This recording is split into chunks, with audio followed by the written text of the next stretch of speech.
la vez anterior vimos el tema de transición de localización, porque veíamos que ya había algunos intereses en la transición de localización, y ahora vamos a ver puntos críticos, fluctuaciones con puntos críticos. Y pues qué curioso, ¿verdad? Porque la vez pasada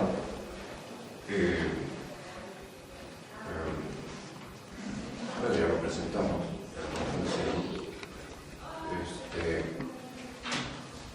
Podrían haber ustedes y otras personas interesadas dicen, bueno, pues esa ruta al caos, la bifurcación tangente, pues sí está muy manejable de esta y de esta manera, pero ¿y dónde se manifiesta? Y entonces la vez pasada dijimos, pues no lo van a creer. Se va a manifestar en un problema que es muy famoso, que es esta transición de localización de la que ya hablamos, no vamos a hablar más hoy, pero demostramos, hicimos nuestro trabajo. Si no lo creen, pues lo volvemos a ver hasta que se convenzan que efectivamente, y es una cuestión, pues, ¿qué diríamos? Inesperada. ¿Quién hubiera dicho que la transición de localización de metal, un conductor, un aislante, o entre otros, tiene otros, ya vimos, eran medios desordenados, entonces también hay localización de luz, localización de sonido, y ahora pues ya es un campo que dicen, bueno, pues qué notable, inesperado. Luego, pues podríamos seguir elaborando y decir, bueno, pues resulta ser que es una transición de fases. Pero es una transición entre dos comportamientos, el localizado y el extendido, el aislante y el conductor. Es una transición de fase. Y luego dirían, bueno, ¿de qué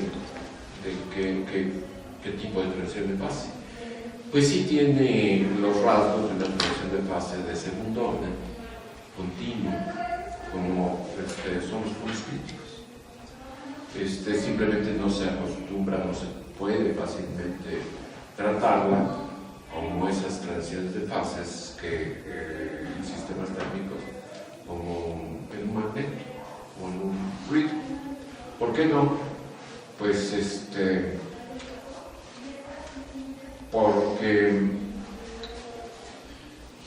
porque no estamos hablando de un sistema al cual estamos determinando sus estados de equilibrio, pero no anda lejos, o a lo mejor no hemos tenido la habilidad de ver ese problema como una transición de fase canónica, hecha y derecha de las que han sido utilizadas. A lo mejor se puede, una buena actitud.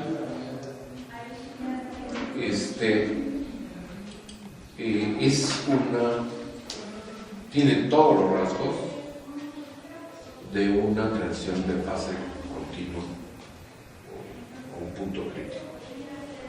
Entonces, no, así, bueno, pues vamos entonces a ver si un punto crítico, que ese sí, pues ya tiene abolengo,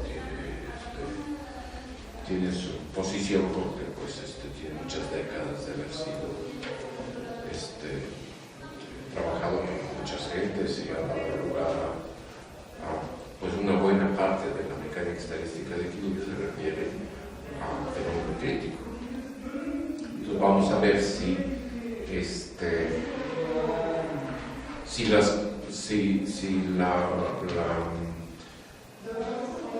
nuestra modesta bifurcación tangente tiene algo que ver. Y es lo que vamos a ver en este momento. Y a estas alturas, vamos a ver, view, screen, pues vamos a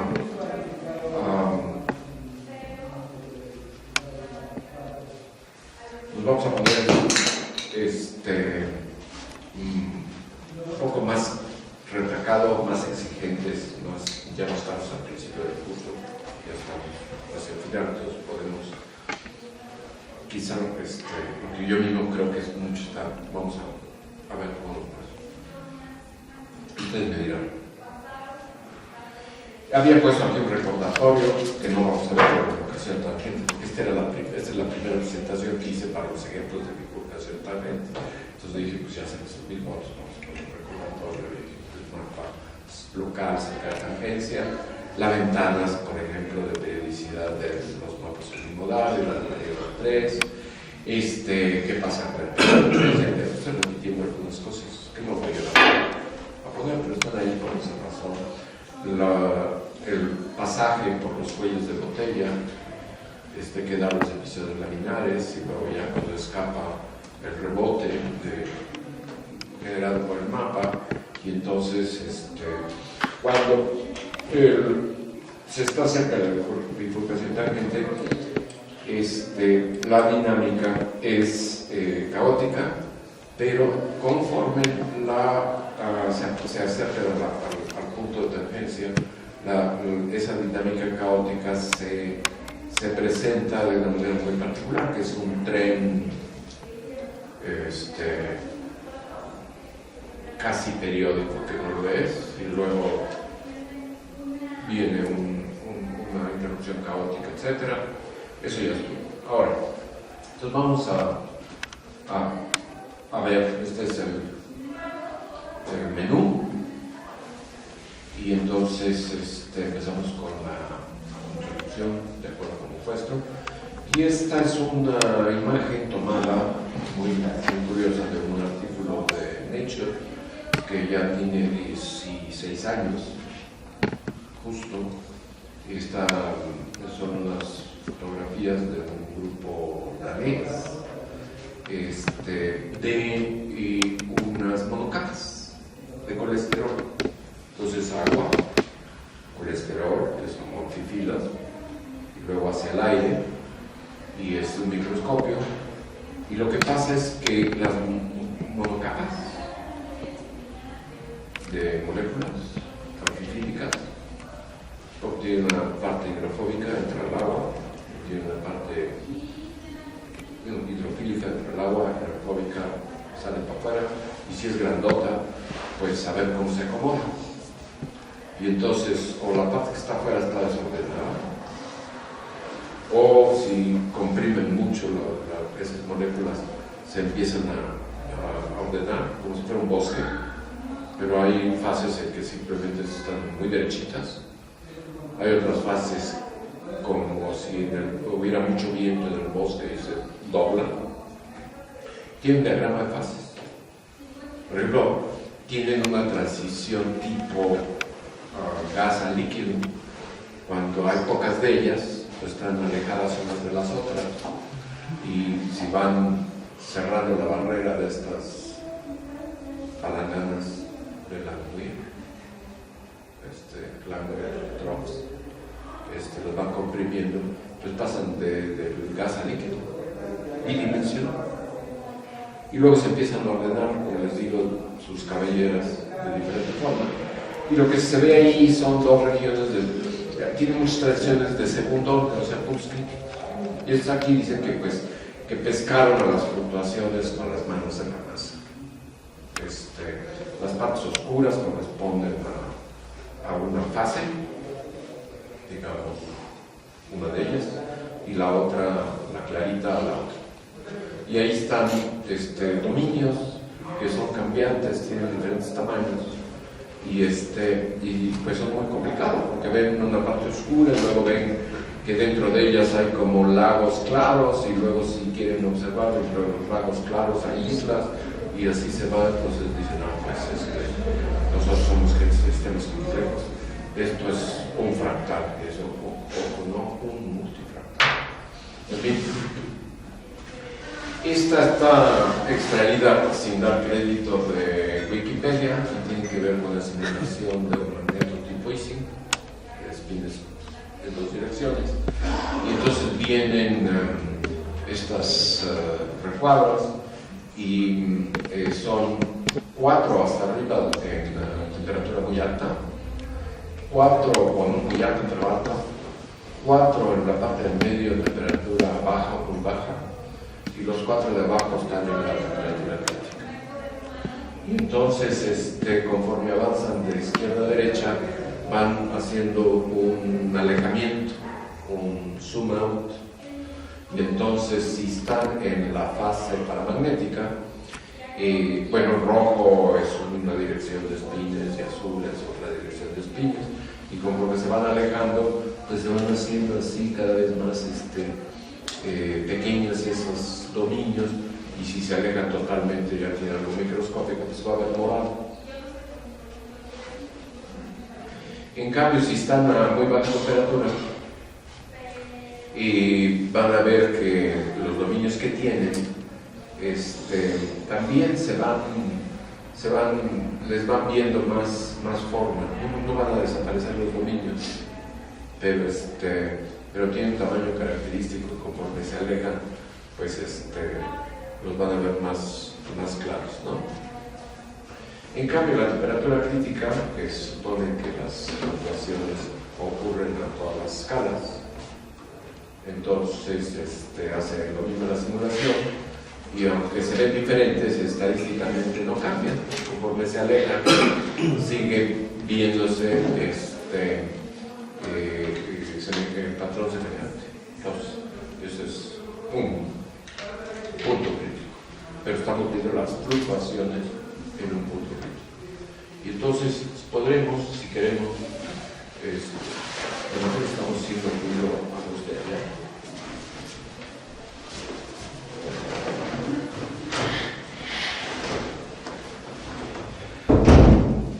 Vamos a estudiar no todo el sistema, sino lo que vamos a querer estudiar es una porción pequeña del sistema. ¿En qué sistema? Pues el modelo Ising o cualquier otro que esté en un punto crítico. O sea, estamos bajando de las alturas de querer ver la evolución de las especies o el origen de la vida o cualquier otra cosa, y estamos ya de regreso en un modestísimo punto crítico de un sistema térmico. Y queremos estudiar las fluctuaciones, que ya nos dijeron que están muy presentes, exacerbadas. Y entonces fluctuaciones que esperan, bueno, que las están viendo, azul contra rojo. Entonces, si toman una pequeña región donde está rojo, pues quieren ver a ver qué ocurre, se pueden observar, y entonces pueden ver, bueno, pues va creciendo lo rojo. O si tenía rojo pero con cosas azules adentro, pues a lo mejor van desapareciendo los lagos azules con el tiempo. Y luego de repente piensan, bueno, pues estoy viendo nada más una porción del sistema. Yo sé que no están ahí para siempre, las fluctuaciones deben evolucionar en el tiempo. Y entonces a lo mejor esta cuestión que es mayoritariamente roja, de repente desaparece,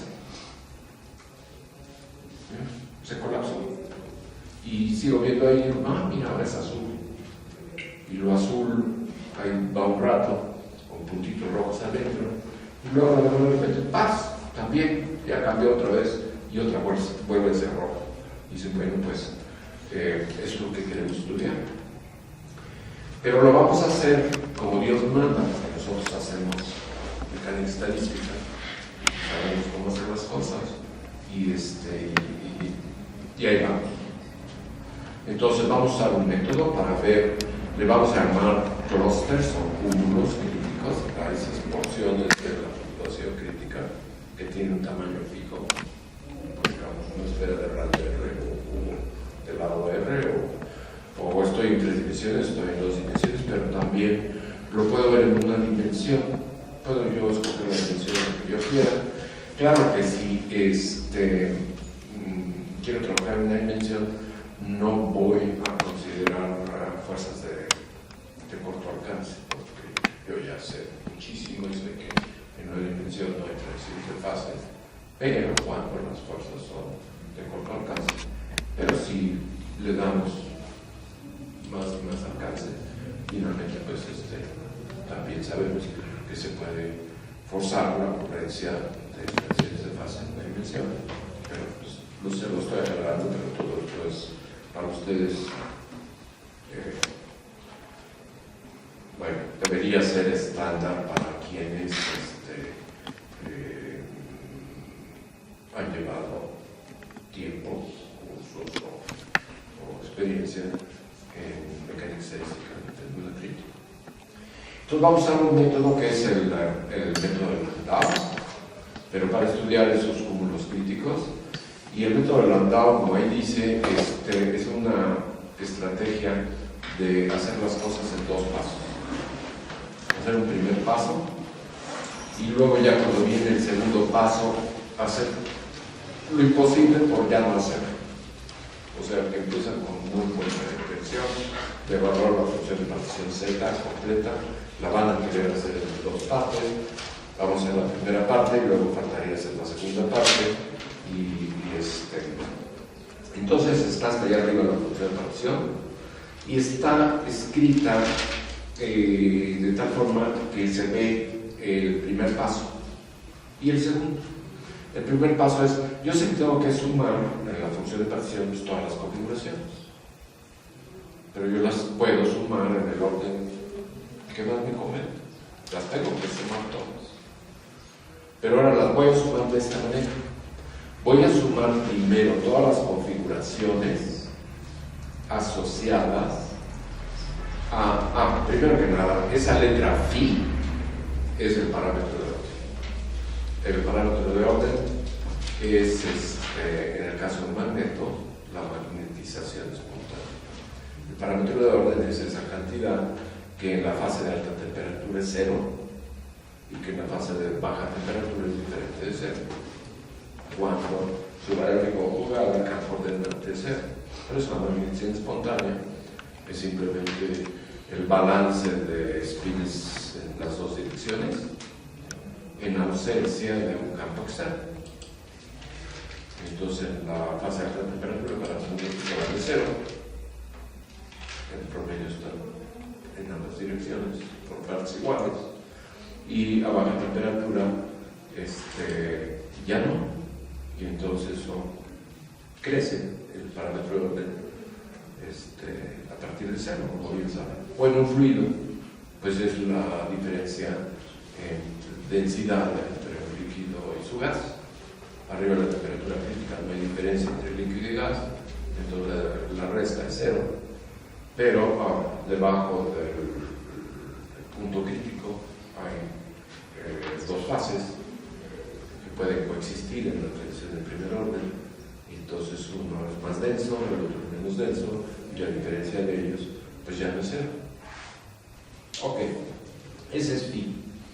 Entonces veo en el punto crítico, quiero ver cuánto vale phi en el punto crítico. Pues vale 0 en promedio. Pero como fluctuación respecto al promedio, pues no, es una función de la posición. Phi de la posición. Phi es el parámetro de orden. Entonces, el primer paso es evaluar todas las configuraciones que me dan un mismo perfil de parámetro de orden o función phi de la posición. Entonces, obtienen todas aquellas configuraciones que tienen que ver con esa función phi de R y la hacen, y esa es esa zeta phi. El segundo paso es, bueno, pues ya lo hiciste, ahora vamos a hacerlo para toda phi. ¿Sí? Bueno, pues la phi esta famosa, la zeta de phi, aquí está escrita como factor de Boltzmann, que es la energía de esa configuración, multiplicada por su degeneración. Y luego la degeneración la pongo como E a la 1 entropía, y luego puedo juntar los dos exponentes en el producto de las exponenciales, y aquí viene la suma, y ya juntándola tiene forma de una energía libre de Helmholtz que se llamó psi mayúscula. Entonces, es el camino estándar. La energía libre de Helmholtz, pues es para un estado de equilibrio. Y aquí pues estamos abusando, la estamos escribiendo para una fluctuación. Bueno, a ver cómo nos va. Pero vamos, esto es estándar. En el sentido de que esta psi mayúscula, y cuando son estados de equilibrio, Landau y Ginzburg se escribieron esa energía libre como tiene dos tipos de términos. O sea, es típico que dice uno, bueno, pues quiero escribir la energía libre de Helmholtz. Y es típico que se toca contra la pared y dice, pues bueno, no sé ni cómo. Y dice, bueno, pero vamos a ponernos ahí cerca del punto crítico donde el parámetro de orden es pequeñito. Entonces digo, pues entonces a lo mejor sí puedo. Hago lo que se hace, pues una expansión en potencias del parámetro de orden. Y dice, bueno, pues y muy bien, vamos a poner muy pocos términos. ¿Qué expansión vamos a hacer? Bueno, fíjate que por el problema, si agarro mi sistema y lo volteo,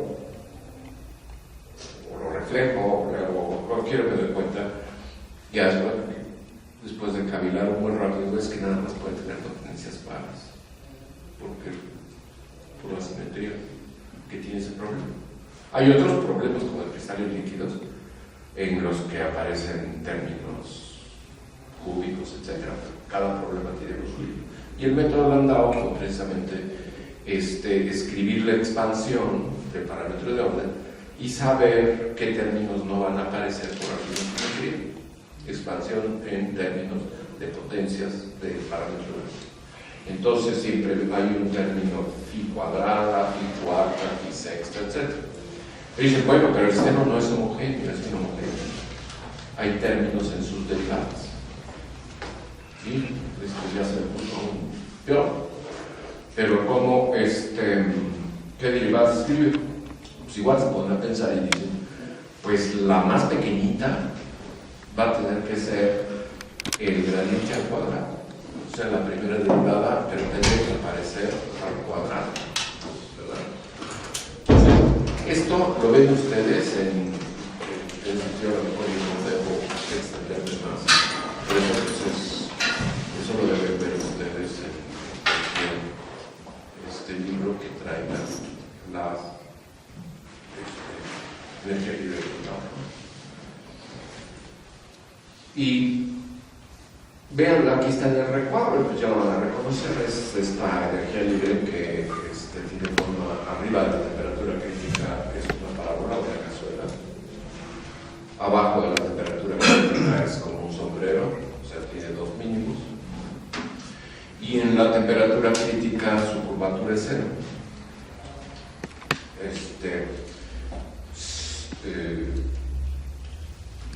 Esto es lo que se conoce como energía libre de Landau o Landau-Ginzburg, porque Landau se llevó todas las palmas y Ginzburg se quedaba a trabajar los problemas y apareció menos frecuentemente.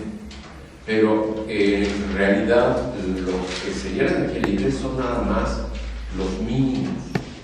Si la temperatura es mayor que la crítica, el mínimo está en parámetro de orden igual a cero, condición cero, igual que si es crítico. Pero si está por debajo de la temperatura crítica, los mínimos hay dos y están a distancias iguales porque es una función positiva o función negativa.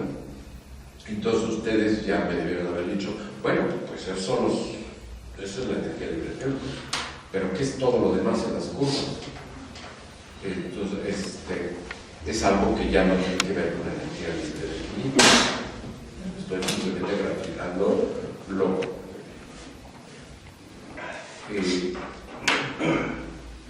toda la función completa. Y graficar toda la función completa de esta energía libre es lo que lleva el nombre propio de energía libre de Landau. ¿Sí? Okay. Y cuando el sistema es inhomogéneo, pues tiene metros cuadrados. Entonces aquí está escrito que esta energía libre de... Fíjense, a ver,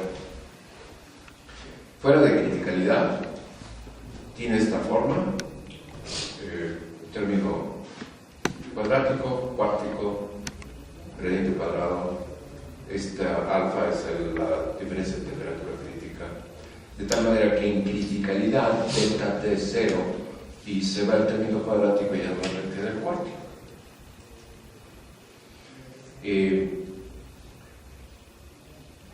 Landau y Ginzburg nunca lo aplicaron más que para lo que era honesto aplicar lo que era pues para determinar estados de equilibrio en la vecindad de puntos críticos. Pero Wilson, Kenneth Wilson, del grupo de renormalización y quien ayudó a resolver el punto crítico, la física del punto crítico, lo aplicó a una fluctuación crítica en el punto crítico. Se agarró, lo tomó prestado y la escribió para una fluctuación. Y los entendedores pues saben que entonces, si alguien dice, vamos a poner que somos neófitos, entonces estamos entrando ahí en una presentación de eso, y dice, pues es que esta es la energía de Landau, Ginzburg, Wilson, y dice, pues sí tiene un gradiente cuadrado, y tiene los términos, etc. Esa sí la reconozco, es la que yo estudié. Pero, ¿qué no están ustedes haciendo simplemente campo medio en la vecindad del punto crítico? Y si no, fíjate, le pusieron Landau, Ginzburg, Wilson.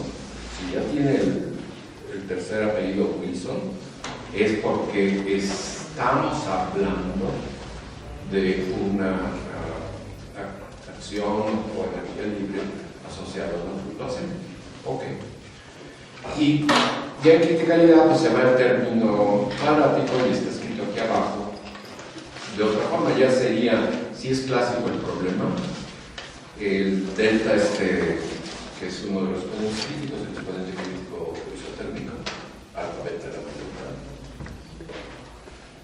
vale 3 para el caso crítico, y entonces 3 y 1 da 4, y entonces es el mismo que estaba arriba, el phi cuarto. Pero eso solo va a ocurrir cuando los exponentes son clásicos, y eso solo va a ocurrir con dimensión 4 para arriba. Pero si les interesa el problema de veras, el que era el de veras, el de difícil, dimensión 3, dimensión 2, entonces delta es otra cosa, y por ejemplo, en dimensión 3 vale 5, y entonces 5 y 1 da 6, y los de ustedes que sean entiendes en la literatura dicen, ahí está re difícil la teoría que le llaman la phi-6, pues es eso nada más. Pero esto es el camino, un camino para ver fluctuaciones críticas. Entonces la segunda parte, la que no queremos hacer, ya sería ahora evaluar el segundo tramo, todos los diferentes perfiles de parámetros de Dice, pero ¿cómo es que no podemos no hacerlo? Pues ya lo vimos cuando en la parte del curso que vimos la aproximación de puntos y ya, o estilos dicen, y ya vimos que había para no ser un integral había que ver el término dominante. El término dominante era derivar y volver a cero el integrando. Entonces hay la configuración dominante, y entonces pues es lo que hacemos. Vamos a ver nada más para el cúmulo crítico la configuración dominante. Eso quiere decir que tengo que irme al integrando y derivarlo y volarlo a cero. Entonces es la derivada del exponente. Y aquí ya está, primero nos fuimos a una dimensión, pero aquí se puede irlo a una dimensión sin que se nos salga el problema de las manos. Pueden, si no les gusta hacerlo en 3 dimensiones, pero pues van a batallar más con más integrales y cosas así. Pero aquí está esta ecuación. El gradiente cuadrado se volvió laplaciano de la segunda derivada se igualó a 0, y entonces pues la anterior es nada más derivar este corchete e igualarlo a 0, y visto en una dimensión como derivada al cuadrado, y este otro término pues ahora lo bautizamos como B mayúscula menos B mayúscula. Y esa es la condición de la configuración dominante, que en términos técnicos se llaman siempre las ecuaciones de Euler-Lagrange, que es la primera variación igualada a cero, es la ecuación de Euler-Lagrange, y está escrita de esta manera porque toma precisamente, aquí lo dice entre paréntesis, la forma de una partícula mecánica clásica, en donde el parámetro de orden hace el papel de la posición de la partícula y la posición en el problema real hace el papel del tiempo, y el otro término pues le da la fuerza, y entonces puedo identificar quién era el potencial de la fuerza, y entonces digo, pues está curioso, no es necesario que lo hagan, pero es una partícula mecánica clásica, y entonces lo pueden tratar, lo integran, y después de integrar una vez tiene una constante de integración que se llama O mayúscula, y entonces ya ven, pues sí, energía cinética más energía potencial es la energía total. Entonces a ver cómo es el potencial, pues es como un pozo, entonces ya pueden resolver todo. Y dice, bueno, muy bien, fantástico, pero tiene que ser un mínimo, que tal si es máximo, punto silla. Estamos viendo, bueno, mínimo de energía libre o máximo del término máximo. Entonces, tienen que checar el signo de la segunda derivada, entonces hacen la segunda variación.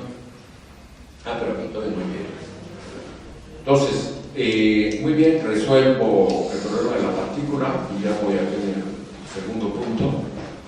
Y me da la trayectoria, que es la posición como función del tiempo. La puedo trabajar precisamente con la constante cero, la rearreglo y yo ya aquí mañosamente la puse. Miren qué casualidad, me da una exponencial de tiempo. Lo da porque esta es la ecuación diferencial que lo va a dar. Y entonces ya tengo mi perfil, tengo la fruta. O sea, lo que hice fue, estoy en el punto crítico, veo una región de tamaño fijo, me fui hasta una dimensión, estoy viendo entonces un tramo que va de menos R mayúscula, y quiero ver cuál es la forma de la fluctuación, o sea, cómo varía el parámetro de orden con la torsión. Ya lo hice como Dios manda, y me dio precisamente esta cuestión que está aquí, y también lo puedo escribir de esta otra forma, que es nada más tomando logaritmos del exponencial Q. Ok. Muy bien, entonces, fue una partícula clásica, ¿verdad? Aquí lo estoy escribiendo de vuelta lo que sería la primera variación, estoy escribiendo el mismo energía libre de la tau, ya le puse un campo externo, luego quitárselo, los mismos términos de magnificación al cuadrado de cuarta, las mismas cantidades, y entonces hago la primera variación y lo igual a cero, y aquí lo estoy escribiendo de otra manera. Esa misma cosa que integré, le puedo sacar raíz cuadrada, venía al cuadrado, ¿no? Aquí.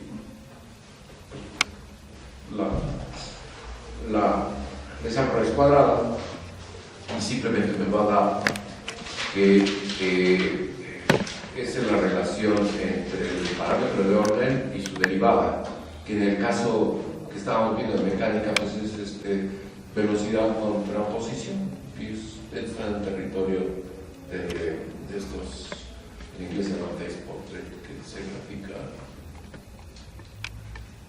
momento contra posición, ¿verdad? ¿O no? No están muy enganchados en mecánica. Y luego viene la segunda variación, o sea, hay que hacer la segunda variación para ver si fue máximo mínimo que está bien, porque si no fue el que debería ser. Y entonces, segunda variación es decir, bueno, pues considero una fluctuación phi sub s es el resultado de resolver la ecuación de Lagrange. Es el perfil S del parámetro de orden. aquí está delta phi, es una deformación, cualquier pequeñita o no pequeña. Y entonces veo la segunda variación, eso ya implica que ustedes saben hacer la primera variación, saben hacer la segunda variación, y la segunda variación tiene que tener un signo, entonces persiguen ese signo, y para perseguir ese signo, pues su fluctuación, que puede ser cualquier cosa, la descomponen en un, ¿cómo se llama?, sistema completo, como si fuera espacio de Fourier, una base completa, etc. Lo hacen, entonces ya descompusieron la fluctuación delta phi, y entonces aquí está la base completa, son las funciones psi sub n, y tiene sus coeficientes, y entonces reescriben esta variación, y entonces ya la ponen de una manera que les permite trabajar, que es ya la penúltima línea, que dice, pues si logré esa descomposición, mi segunda variación va a ser esta suma, y en la suma yo ya veo que hay un término que va a ser a fuerza positivo porque dan los coeficientes por la psi n. Entonces digo, ya tengo algo que es x positivo, porque descompuse y sustituí arriba, y ya lo tengo. Y ahora me falta esta e sub n, que es la que puede llevar signo. Y digo, bueno, ¿y de dónde saco la e sub n? Pues sustituye esto a lo de arriba, y esta es la expresión a resolver para sacar la e sub n, y entonces, pues esto que está aquí es la ecuación de Schrödinger, porque aquí tengo algo que me está haciendo el papel de la parte potencial, me está haciendo el papel de la energía cinética, me está haciendo, es una ecuación de valores propios. Entonces, lo estoy presentando porque este problema es muy divertido, que la primera variación es mecánica clásica y la segunda variación es mecánica cuántica. Entonces, vaya, por fin voy a poder usar mi mecánica cuántica en algo que etcétera. Pero se pueden ver problemas como la nucleación. O saben lo que pasa, por ejemplo, cuando pueden tomar, dicen, bueno, voy a tomar un magneto de estos o un fluido en equilibrio o líquido gas, y entonces voy a ver las fluctuaciones, y entonces voy a ver si es que tengo un perfil, bueno, la superficie de un líquido, y uso coordenadas cartesianas, lo resuelvo, veo que todos los valores propios son positivos, entonces digo, pues es estable. Pero hay uno, el primero es 0, ¿qué quiere decir? Entonces, fíjense que las funciones propias son las fluctuaciones. Bueno, como fluctuaciones normales. Entonces dice, bueno, quiero resolver el problema y pongo, hasta me las puedo ingeniar para que esta F minúscula, que es la energía libre de Landau, me dé una parábola. Estoy viendo ahí donde es, me dé parábola donde van a estar las fases, y entonces el potencial pues, va a ser la segunda derivada. Entonces la segunda derivada va a ser constante, y entonces está puesto a propósito para que mi potencial de la partícula, o sea, escribir la energía libre para que mi potencial de la partícula fuera constante, acabo con una partícula en una caja. Entonces voy a resolver la partícula en una caja con las cartesianas. ¿Y qué gano con eso? Pues gano el hecho de que veo cuáles son las funciones propias, y veo la que tiene el valor propio más bajo, que es 0, y entonces tengo mi perfil líquido vapor, y le pongo esta función propia, la que no cuesta, y entonces al ponérsela veo que mi perfil se recorre. Entonces digo, pues es simplemente recorrer el perfil, es decir, condensar el líquido por el gas. Y qué bueno. Bueno, pues ahora hablo en coordenadas esféricas. ¿Por qué? Porque para entonces ahí empolvados estaba en el libro de mecánica cuántica, y busca uno dónde está partícula en una caja y cómo se resuelve la partícula en una caja con coordenadas cartesianas. Dice, bueno, pero también es horroroso curso de funciones especiales, vamos a usar coordenadas cilíndricas. Entonces, ¿qué quiere decir eso? Bueno, pues que mi líquido es un cilindro. Y entonces, pues es que estamos regando el pasto, ¿no? Sale de la manguera el líquido como cilindro, y entonces lo resuelven la partícula en una caja con coordenadas cilíndricas, y entonces ya son Bessels, etcétera, y se pelean con ellas un rato, y entonces encuentran que y el espectro de valores propios, entonces esta dice, mira, hay uno negativo. Ahora me dio negativo, le cambié la filosofía. Y a la hora de dar negativos, ¿qué quiere decir?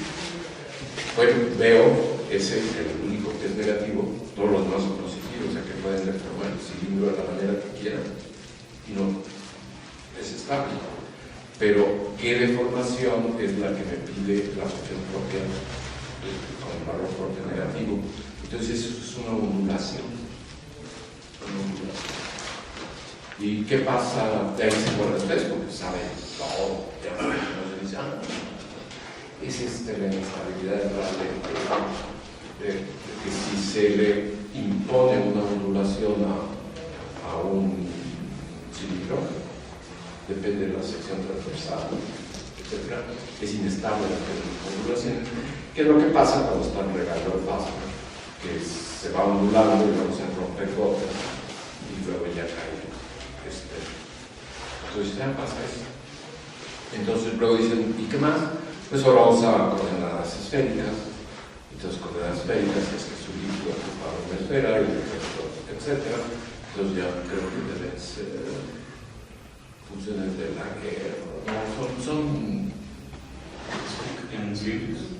no esféricas, porque sí salen las de Bessel, pero también las de Laguerre. Pero está sí, ¿no? Sí, porque tienes tres variables, tienes la R, la phi, tienes dos ángulos. Es de Laguerre, si los combinas, o una partícula de una caja esférica. Entonces, vaya, pues, entonces lo que tienen es que también tienen un valor propio negativo y los demás positivos.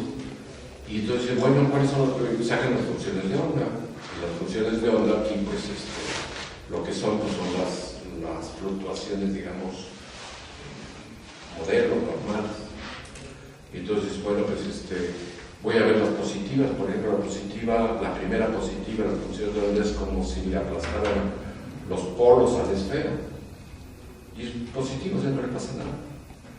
Y la siguiente es como si agarraran una pelota de fútbol con 4 dedos o varios dedos, no sé cuántos.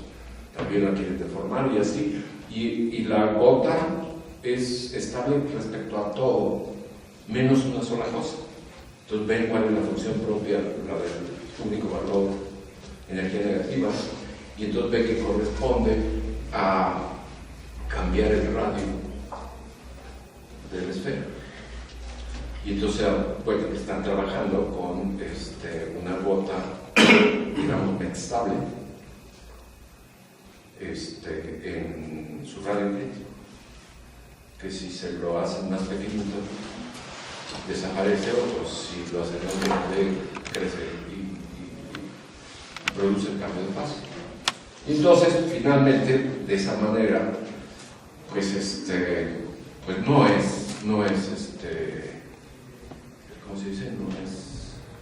No repara el daño el haber tenido que estudiar mecánica cuántica y haber tenido que pasar los exámenes.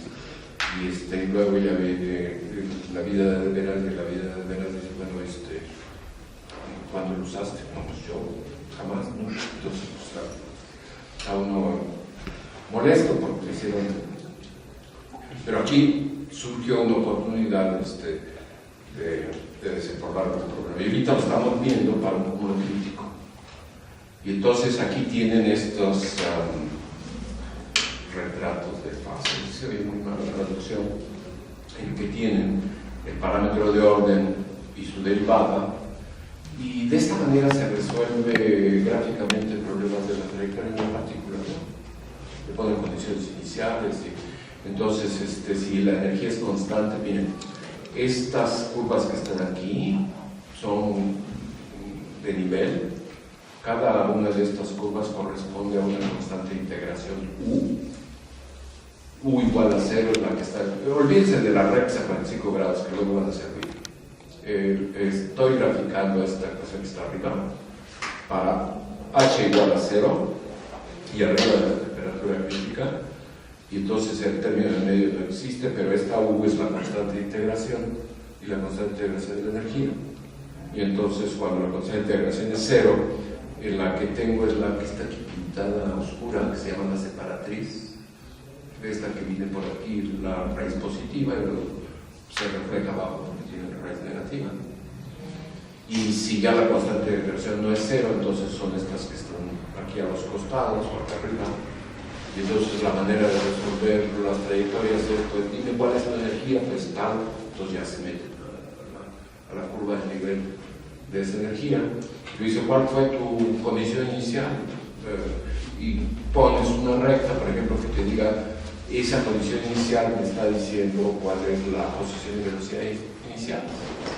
Entonces veo dónde corta mi curva de nivel con la recta y digo, ahí empieza.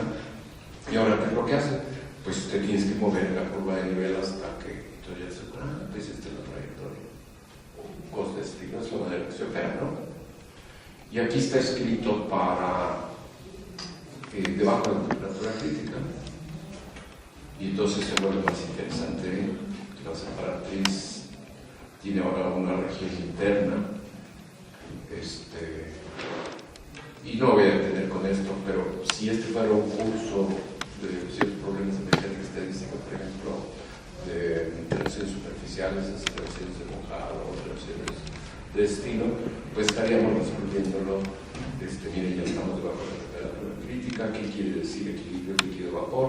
Pues aquí está una fase, aquí está otra fase, o las dos magnetizaciones. Y entonces quiero ver el perfil entre el líquido y el vapor, pues es esta parte de la separatriz. Pero ahora le quiero poner una superficie. Y en general sería un curso pequeño, pero un curso. ¿Y qué es lo que estamos haciendo nosotros? Bueno, ¿qué tal si usamos esto en la temperatura crítica? Pero no vamos a tomar el sistema que es el que está en equilibrio, que lo pueden tomar si quieren, y salen problemas ahí interesantes. Por ejemplo, su información, hay una que si ponen una superficie, hay transiciones de fase. Una se llama ordinaria, otra se llama especial, otra se llama pero bueno, no es el tema. Nos ponemos en la temperatura crítica, ponemos el campo igual a 0 y quitamos el phase force. Entonces digo, mi fluctuación, la que proviene de las configuraciones dominantes, las puedo sacar de este diagrama. Y es lo que se hace, y ahí se saca, por ejemplo. Entonces, yo estoy obteniendo, ahí están unos perfilitos, etcétera. A lo que voy es que estamos viendo detalles de un método correcto para obtener la forma de las fluctuaciones críticas en una región de tamaño infinito. O sea, es en metros, que ya se volvió aquí muy barroco, era primero muy general y luego ya lo fuimos reduciendo a un juego de salón, de billar, ¿no? Muy bien, ya que está eso, pues ya los tengo. Y me pregunto, fíjense, y esta ecuación que está acá arriba ya la había yo puesto en azul antes, porque habíamos empleado el método de Landau, Ginzburg, Wilson, ya la habíamos obtenido. Pero nosotros, hace semanas, obtuvimos las trayectorias de un mapa, del mapa de punto fijo en la bifurcación tangente de Bambi Q y Joseph Krupnik. Y lo obtuvimos el mapa de punto fijo, que es el que se asocia a la bifurcación tangente, y sacamos las trayectorias. Y una de las expresiones, la que me conviene poner aquí, es la que tiene los logaritmos deformados. Y de repente pues las veo y digo, pues debe haber un claro que entre ellas, ¿no? Entonces, presento esto para decirles que de vuelta, pues tenemos una suerte ilimitada, ¿no? Porque estamos ahora queriendo entender algo, bueno, no algo, queremos entender la física de las fluctuaciones críticas, y a la vuelta de la esquina nos encontramos con que, pues por lo menos en las ecuaciones azules, entonces esos dos problemas son análogos. ¿Qué tiene que ver con la intermitencia? Con las fluctuaciones críticas. Y bueno, las fluctuaciones críticas son evanescentes, ¿no? Tienen una vida media, ¿no? Y si quieren una motivación de esta conexión, y lo vamos a seguir de una manera, es muy sencillo. Pueden pensar de la siguiente manera. Uno, yo hago simulaciones de Monte Carlo. ¿Y por qué no? Los voy a hacer para el modelo de spin. Y si yo quiero de Ising o de alguna otra variedad de los que existen, pero vamos a hablar de las más sencillas, pongo una media cuadrada, agarro 64 por 64 sitios, spines, implemento el algoritmo de Monte Carlo, que no le lleva el algoritmo, pero en el que van ustedes generan una configuración, evalúan ustedes la energía de esa configuración y luego pasan por un criterio de que si el criterio no se cumple, se quedan con la configuración esa y ahora generan otra, pero si sí se cumple el criterio, es un exponencial de la... ¿Han ustedes estado en Monte Carlo? ¿No? Estamos iguales. Yo jamás he usado Monte Carlo. Es más, no sabía ni cómo programar. Pero cuando eso ocurre, pues le pido a otra gente que lo haga, ¿no? Bueno, estamos pensando que estamos usando la simulación de Monte Carlo de un sistema de tantos spines, de tantos por tantos, y me va dando, ¿qué es lo que me va dando? Me va dando configuraciones, una, luego otra, me va dando una sucesión de configuraciones, las ordeno conforme se van generando en el tiempo, la primera, la segunda, la tercera, la cuarta. Y luego, ¿qué puedo hacer con esas configuraciones? Pues muchas cosas, pero la más sencilla es calcular la magnetización total. O sea, simplemente sumo de esa configuración, me dará un número para la magnetización. Entonces veo la siguiente, y también me da otra magnetización. Y entonces me va dando una serie de tiempo que es simplemente magnetizaciones ordenadas. Tengo una serie de tiempo. Entonces, para utilizar esa serie de tiempo, pues voy a hacer un contacto. Y hay se pregunta uno, ¿qué tal si esa serie de tiempo que generó mi simulación de Monte Carlo está generada por un mapa? ¿Qué tal está generada por un mapa? Y muchas veces, pues, cuando se toma una serie de tiempo, se pregunta a uno cuál es el mapa que me la generaría. Lo que hemos hecho en el curso es, empezamos con el mapa y generamos las trayectorias, las series de tiempo, pero este es lo opuesto. Y lo opuesto pues es factible y existen los métodos y hay un método que se lleva dos nombres, Frobenius y Perron, y como es el método inverso, o sea, obtener el mapa es el Frobenius Perron inverso, y buena suerte con ustedes quienes vayan por allá, bueno, lo pueden hacer. A mí no me gustaría que un día, si estoy haciendo un doctorado o algo, mi supervisor me dijera, mira, tenemos esa serie de tiempo y es bien importante. Emplea el método inverso de Frobenius Perron para conseguir determinar el mapa y luego ya me tienes a ver. Pues ese día me fastidia. Ese asunto pues. En fin, pero tienen, estoy motivado que existe un mapa asociado y hubo un grupo de griegos donde yo vi este asunto por primera vez que lo determinaron y sí, más o menos les daba un mapa cerca de tangencia y luego tenía una cúspide que servía para retroalimentar.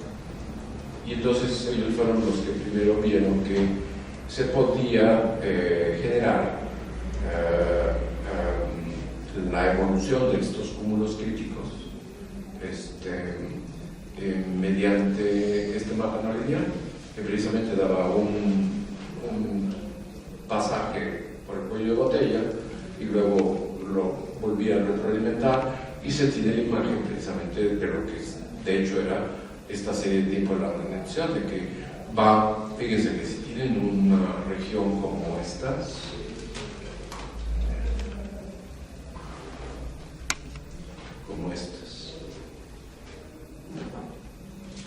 bueno, como estas, si están viendo una región, digamos, oscura, es la que están viendo infinita, que es mayoritariamente espines en una dirección, y tiene defectos, tiene lagunas, tiene otros espines que están en la dirección contraria. Bueno, la evolución temporal es una en la que van ganando los mayoritarios. Los mayoritarios fuerzan a los opuestos a irse volteando poco a poco. Entonces, una de dos, o si tienen fijo el tamaño, la parámetro de orden phi va creciendo poco a poco. O si tienen posibilidad de que el tamaño no esté fijo, va a ir avanzando, pero va a ir avanzando hasta que algo ocurra, y lo que ocurre es una inestabilidad. Llega un momento que se colapsa, y la manera de verlo es, bueno, aquí estamos haciendo la conexión. Esto ya lo viene. Se toma el mapa, en tangencia, se ve la composición de funciones como una transformación de este grupo de regularización, se ve la posición de punto fijo, ya la vimos, se resuelve y aquí la podría poner. Y luego se puede continuar lo que se hace una vez que se tiene el mapa de punto fijo, y nosotros ya habíamos extraído, por ejemplo, las trayectorias. Aquí está el azul implícitamente, se expande alrededor, se hace una expansión lineal, y aquí esta ecuación que era la solución se le está poniendo estos términos con estas varias letras. Se resuelve el problema.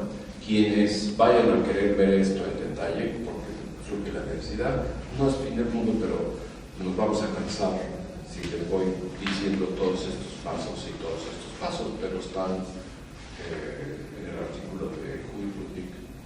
El caso es que, ¿qué es lo que da? El perfil o la manera como varía con el tamaño, la fluctuación crítica, ya lo obtuvimos. Y el valor de la deformación fue este delta más 1 entre 2. Ahora, vamos nosotros a proceder de otra manera, simplemente para obviar ya vamos a caer ahí. Y diría, bueno, yo esta solución veo, primero, lo obtuvimos legalmente con el método de Landau. Al verla nos dimos cuenta que era análoga al mapa punto fijo en tangencia. Ya lo vi. Digo, bueno, ¿y qué tal si la veo como mapa? Es decir, aquí está cuando tiene el tamaño R, y si itero, R lo estoy viendo como el número de iteraciones. Simplemente la compongo y la función, bueno, veo su imagen, o sea, itero. Estoy iterando y ahora me va a dar otro perfil. de otro tamaño, a lo que sería el tiempo R'. Es lo que estoy diciendo. ¿Por qué no la uso como mapa? Pero ¿cómo le vas a poner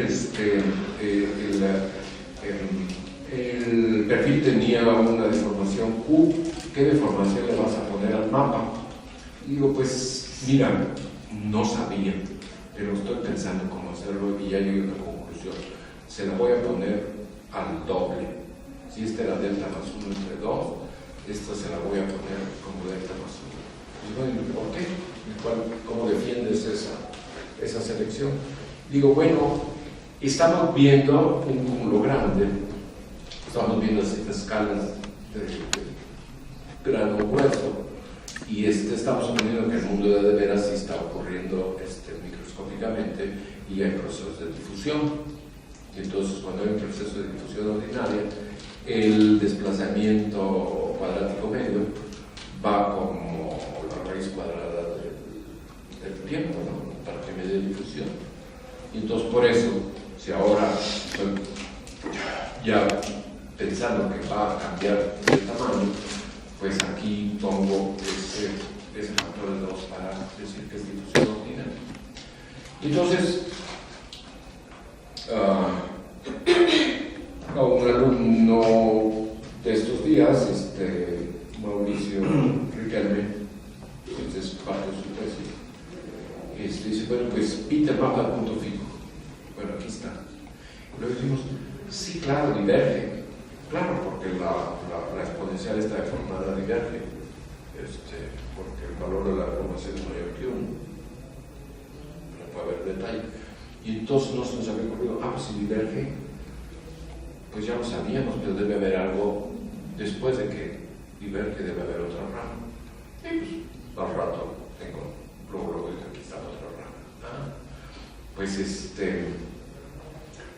el mapa que habíamos visto y trabajado antes, el que viene de Rudnick, tiene otra rama. Ok. Entonces vamos a ver una trayectoria de esa rama. Precisamente aquí está como mapa y aquí está precisamente el tamaño visto como mapa también. Vamos a ver una trayectoria, pone una trayectoria que se origina en la rama derecha de la tangencia y vamos a ver cómo actúa la otra rama. Pues actúa en que lo reinyectó. Entonces, estamos jugando de nuevo. ¿Y qué pasa después de que reinyectó? Pues ya se quedó atrapado, va a seguir toda la vida y los puntos a que llega a la tangencia. Pues bueno, pero ahora vamos a hacer esta expansión, a movernos un poco del mapa punto fijo, pero como le hacen los profesionales del grupo de normalización, o sea, obtienen primero el punto fijo y luego se hace una expansión y se queda en internet. Es como se calculan los exponentes críticos. Si se calcula, aquí no estamos calculando, pero se hace una expansión y es lo que da. Dice, bueno, a ver cómo es el nuevo mapa. Pues este es el nuevo mapa. Mira, pues se salió, depende del signo del epsilon, se salió de tangencia. Y la otra rama, bueno, ya se deformó. Ahora vamos a ver una trayectoria ahí. Y entonces aquí está un ejemplo en el cual se tiene este jueguito. Claro que si se acerca más y más, el periodo laminar va a requerir más iteraciones, pero ya nos está dando la intermitencia, es decir, el evento laminar y luego la reinyección, y pues repetimos todo un juguete, pero simplemente sí, cosa. Bueno, ¿cuál es la conclusión aquí? La conclusión es que si antier tuvimos una gran fortuna en asociar la bifurcación tangente a un problema de localización, Hoy tenemos la enorme fortuna de asociar la mismísima bifurcación tangente a la evolución de las actuaciones críticas. Y finalmente esos dos problemas están relacionados, porque la operación de localización es una tercera segundo. Entonces, pues sí nos sirvió, nos está redituando conocer el ABC de la bifurcación tangente, lo estamos ya encontrando. Obviamente, hay partes aquí que ya están muy claras, pero lo que estamos de fondo diciendo es que en el fenómeno crítico se manifiesta la dinámica mundial está caos. Y si quieren luego hablamos más ampliamente de cómo es que se dio este milagro y si es cierto, qué hay que hacer para afirmarlo, etc. Pero por ejemplo, ¿ustedes saben lo que es el ruido UNF? ¿No? ¿Quién dijo que el ruido blanco? Sí, todas esas cuestiones. Hay muchos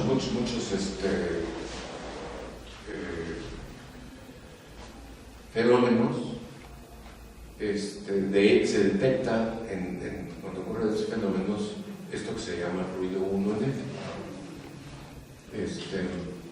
Y es muy extendido, es otro caso de universalidad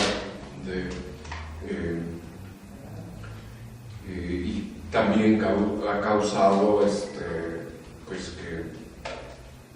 que muchos colegas, algunos ya fallecidos, otros todavía no, posible otros nuevos, muchos colegas se desertaron y se fueron a descubrir y conocer lo que es el ruido UNF para entenderlo.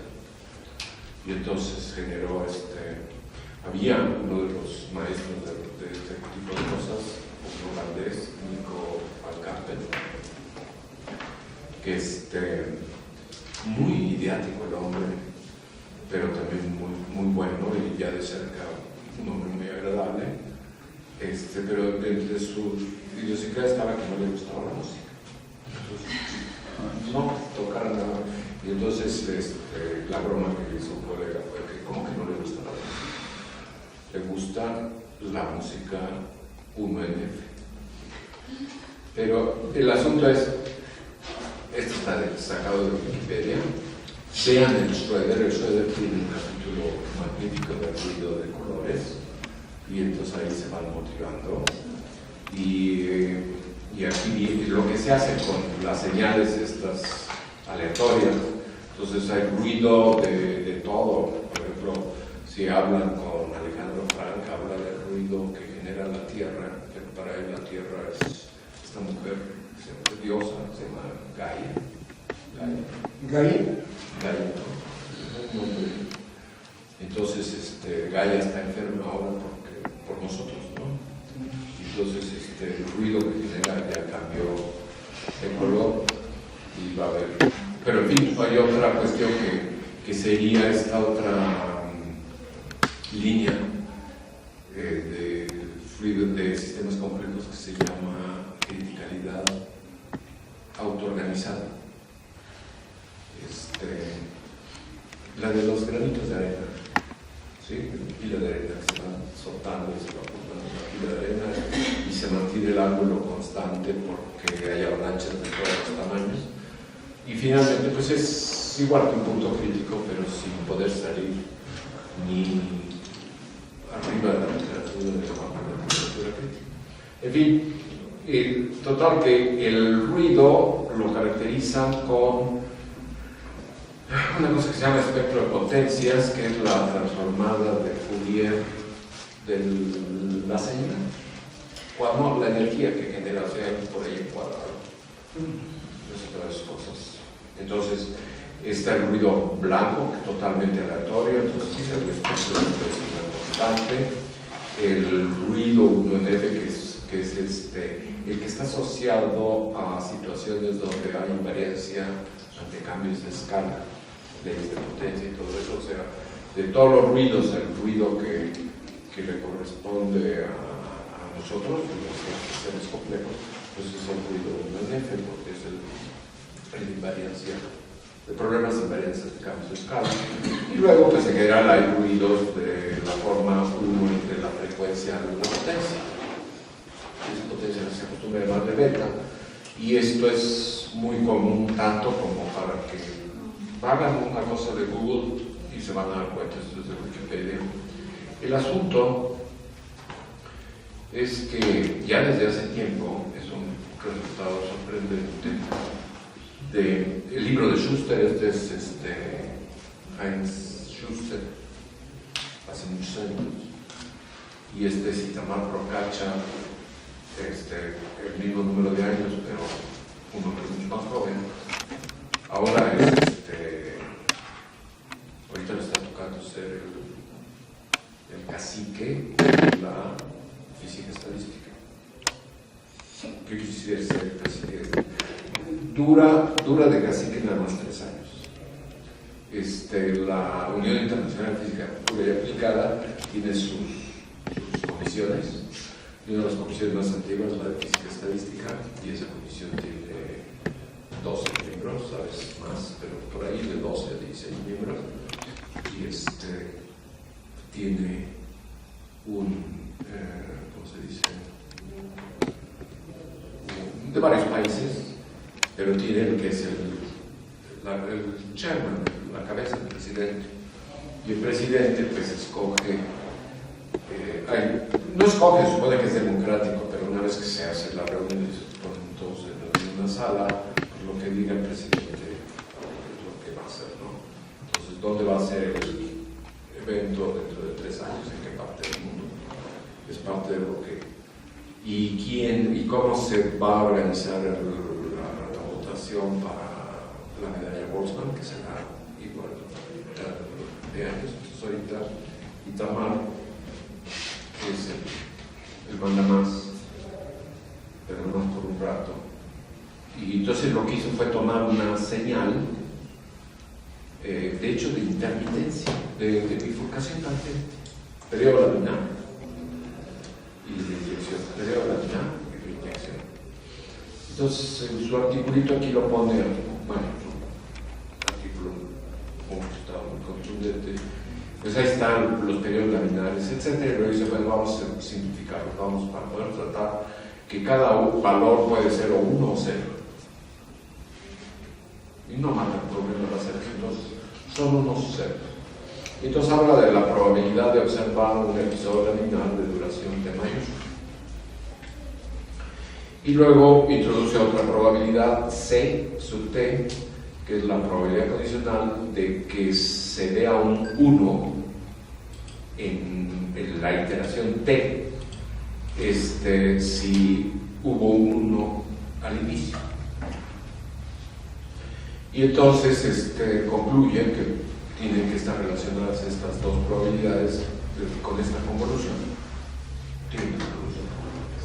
Estoy pasando rápido, luego todo que sea de ustedes que tenga mayor interés, pues sí va a tener que trabajar más, tienen que embeberse más. Y entonces, ¿por qué no vamos a espacio continuo,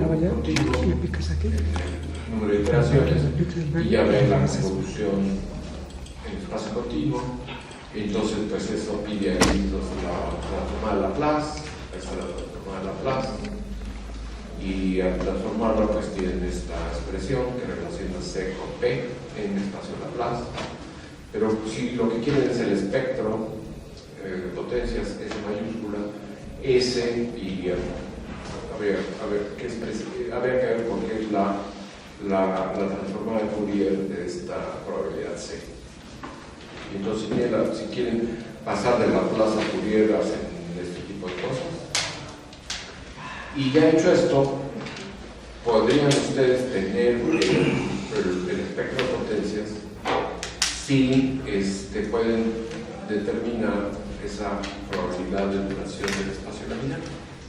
Es determinista, pero ya vimos que si la condición inicial fue una, pues va a alzar el cuello de botella de tal forma y va a rebotar y va a ser reinyectado en otra parte, y el siguiente periodo laminar tiene otra duración, y así van teniendo diferentes duraciones. El problema nunca ha dejado de ser determinista. Podrían verlo en detalle desde la condición inicial y podrían ir a golpe de calcetín viendo cada duración cuánto fue, pero pueden preguntarse, pueden asociarle una distribución de probabilidad de las duraciones de los periodos laminares. Y entonces pues la trabajó y ya me cansé, pero entonces, dadas esas circunstancias, además les voy a decir de esta manera. Y se pasó de listo Itamar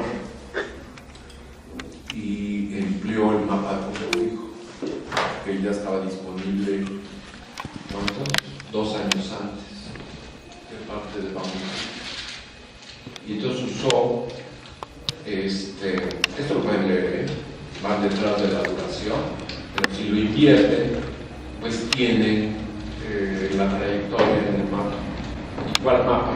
Pues el mapa punto fijo. Entonces, esto, mejor dicho, que la manera que está escrito aquí, es bifurcación tangente. Tienen el mapa punto fijo, tienen la trayectoria del mapa punto fijo, lo invierten. Fíjense, primero aquí está escrito, está despejada la condición inicial y la posición al tiempo t la fijó en un cierto valor x más. O sea, es la trayectoria volteada, despejada. Escribir la condición inicial dependiendo de la posición del número de iteración t mayúscula. Y luego, después, esa aún despeja el t mayúscula y usa el t mayúscula para su argumento, para construir la probabilidad de un periodo laminar del periodo t. Y emplea el mapa punto fijo, aquí lo van reconociendo, y toma un límite de tiempos grandes y finalmente lo obtiene. Al obtenerla, regresa a su expresión para el espectro de potencias y encuentra todos estos resultados dependiendo de la z. La z era la no linealidad del mapa. El más común es z igual a 2. Y de hecho, para el caso, este trabajo fue bastante fino, porque tú puedes ver qué pasa con z igual a 2, pues me da f a la menos 1, ¿no? O sea, ya me dio el ruido 1 en f con z igual a 2, que es el mapa más común, el que es regular, el que es analítico. Pero trae una corrección logarítmica del espectro de las transformadas, pero sigue siendo ruido 1 en f, porque este logaritmo no pinta, no le afecta el exponente, ¿no? En caso que entonces ya tiene 6 años este resultado, y ¿qué es lo que aprendimos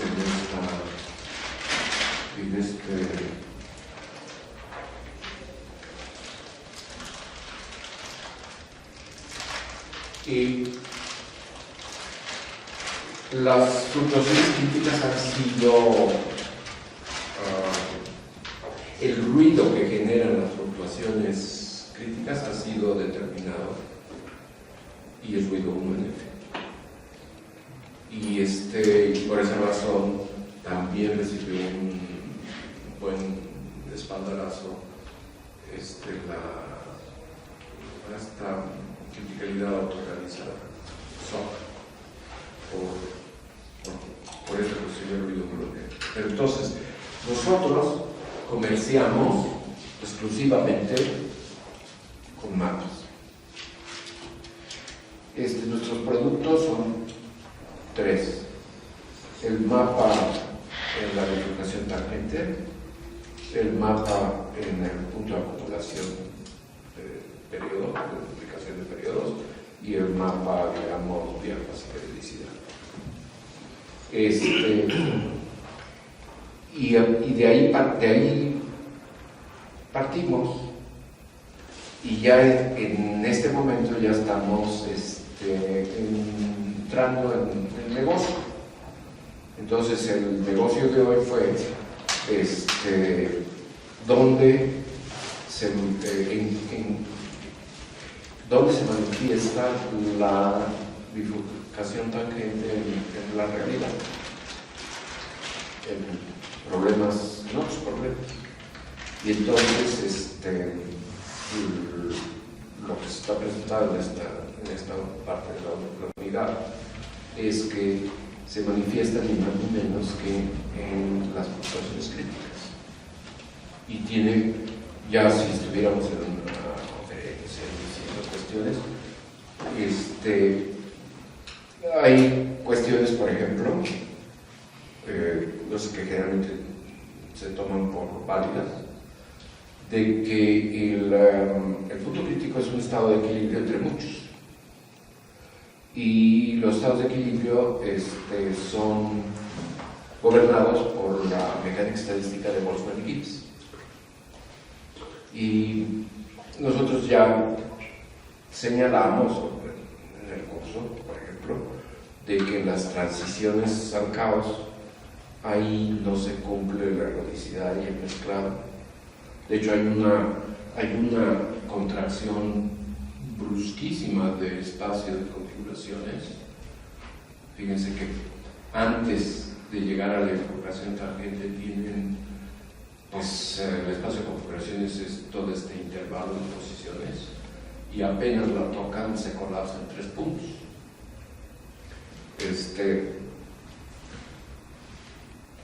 Y en la bifurcación tangente podemos ver lo siguiente. Fíjense, los estados, los sistemas que obedecen la estadística de Boltzmann y Gibbs, sus configuraciones, sus números de configuraciones crecen exponencialmente con el tamaño. O sea, el número de partículas n mayúscula lo van aumentando, y el número de configuraciones crece como la exponencial de ese n. Eso no ocurre cuando hay este colapso. Y en el mapa que vimos, cuando entra el punto fijo, cuando entra por la izquierda, el número de configuraciones se va reduciendo y termina en un punto. Pero si está del lado derecho, es muy curioso, del lado derecho la sensibilidad de condiciones especiales crece más rápido que exponencial, y concluyó uno viendo este problema de fluctuaciones que las configuraciones que dan lugar a las fluctuaciones críticas crecen más rápido con el tamaño del sistema que una exponencial. Entonces eso abre ya otra puerta para una diferente mecánica estadística en las fluctuaciones críticas, por ejemplo. ¿Ok? Y en este tramo, que es el de la bifurcación tangente, ya vimos 2 problemas de física de energía condensada. Entonces, el viernes y el lunes, a ver si ya con eso, o a lo mejor, yo creo que viernes y lunes, vamos a ver otros 2 casos que ya no son